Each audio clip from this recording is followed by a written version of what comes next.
আপনি অনুমতি দিলে আমি একটা কথা বলতাম। কি কথা কও না। রাসূল সাল্লাল্লাহু আলাইহি সাল্লাম কইছেন, তোমাদের ভিতর সেই ব্যক্তি উত্তম যে নিজে কোরআন পড়ে এবং অন্যদেরকে কোরআন শিক্ষা দেয়। কইছেন তো। আমি চাইতেছিলাম প্রতিদিন বিকালবেলা গ্রামের বাচ্চা কাচ্চারে কোরআন শরীফ পড়াম। আপনার কোনো আপত্তি নাই তো? আরে এটা তো ভালো কাম, আপত্তি করুম কে? আচ্ছা ঠিক আছে, তাহলে কালকে থেকে শুরু করে দিই। আচ্ছা ঠিক আছে, তুমি শুরু করো। আপনারও কিন্তু একটা দায়িত্ব আছে। আমারও দায়িত্ব আছে। কি দায়িত্ব?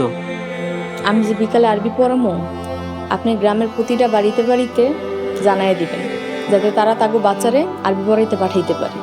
আচ্ছা ঠিক আছে, আমি সব বাড়িতে বাড়িতে গিয়া কইয়ামনি। আপনি তাহলে বহেন, আমি খাওয়ান দাওয়ানোর ব্যবস্থা করতে আসি। আচ্ছা করো।